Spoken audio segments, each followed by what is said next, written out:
এই বাদুটাকে কি দেখছিস এত? ও নিচে তাকাতেই রেহানের মুখে হাসি ফুটে ওঠে। রেহান বুঝতে পারে জেরিনের সাথে কুহুই ছিল। রেহান কুহুকে ইশারা করে ফোন দেখায়। বজ্জাতের হাড্ডিটা কি দেখাচ্ছে রে? আপি কোথায় ফোন নাম্বার চাইছে? কুহু জেরিনের কথা শুনে চোখটা বড় বড় করে তাকায়। এত বড় সাহস, আমার বাড়ির সামনে এসে আমারই ফোন নাম্বার চাইছে। কুহু কিছু না বলে দ্রুত সিঁড়ি বেয়ে নামতে থাকে। জেরিনের সাথে সাথে নামে। কুহু বাসের সামনে যেতেই রেহান কুহুর কাছে আসে। ও বাবা, আমার বউটা দেখি অনেক টান আমার জন্য। যে দেখলো আমি দাঁড়িয়ে আছি অমনি নিচে নেমে এসেছে। বাজে কথা বন্ধ করুন। আর এখানে কেন এসেছেন আপনি? হ্যাঁ, এসেছেন তাও আবার ছাদে ইশারা করছেন।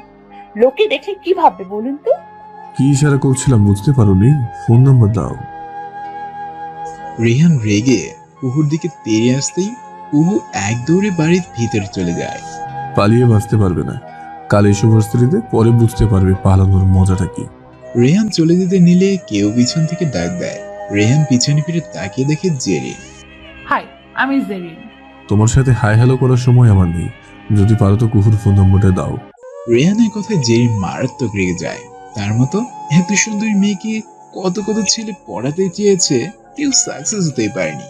আর এই ছেলে কিনা তাকে এইভাবে ইনস্টল করছে।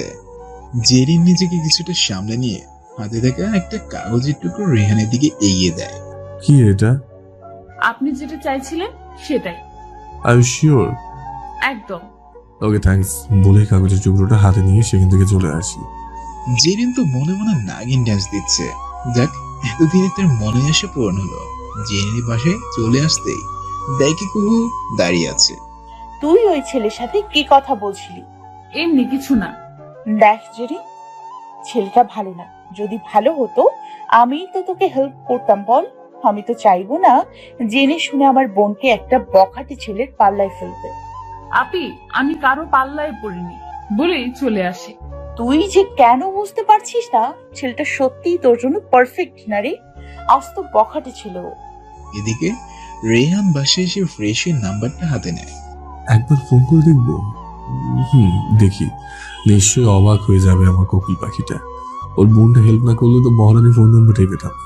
ভাবতে ভাবতেই রেহান নাম্বারটাই ফোন দেয়। রিং হতে না হতেই উপাস থেকে ফোনটা রিসিভ করে। বাবা, আমি ফোনের জন্য ওয়েট করছিল বুঝি। না হলে এত তাড়াতাড়ি ওর ফোনটা রিসিভ করতেন না নিশ্চয়ই। আমি তো সব সময় আপনার জন্য ওয়েট করে থাকি। সারাক্ষণ শুধু আপনাকে নিয়েই ভাবি। জানেন, আমার অনেক ইচ্ছে ছিল যদি আপনাকে আরেকবার সামনাসামনি দেখতে পারতাম। আল্লাহ আমার ইচ্ছে পূরণ করেছে। এমনকি আপনার সাথে কথাও বলতে পারছি। সত্যি সব কিছুই কেমন স্বপ্নের মতো লাগছে। আজ আমি সত্যি অনেক অনেক খুশি। কি হলো এটা? এই তো দেখছি ভূতের মুখে রাম নাম। যে কিনা আপনাকে সহ্যই করতে পারতো না, সে এখন বলছে আমার সাথে কথা বলতে পেরে খুশি। আশ্চর্য।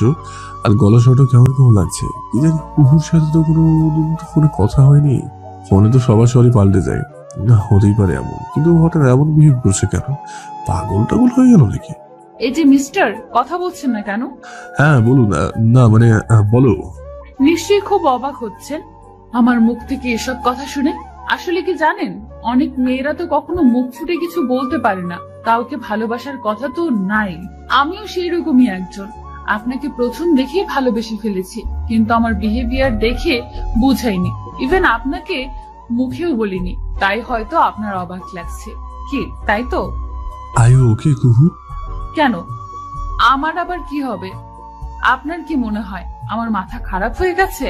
না না না, বাই দ্য ওয়ে তুমি কে? আপনি কার কাছে ফোন করেছেন? ফোন কাকে করেছি তা জানি না, তবে আমি কুহুর সাথে কথা বলতে চাই, অন্য কারোর সাথে না। আচ্ছা, এত কুহু কুহু করার মানে কি? বলেন তো। ও তো আপনাকে পাত্তাও দেয় না। তাহলে আপনি কেন ওর জন্য ওয়েট করে আছেন? হোয়াট? তার মানে তুমি কুহু না? না, আমি কুহু না। আপনার কি মনে হয় কুহু এরকম বিহেভ করবে আপনার সাথে? ও তো আপনাকে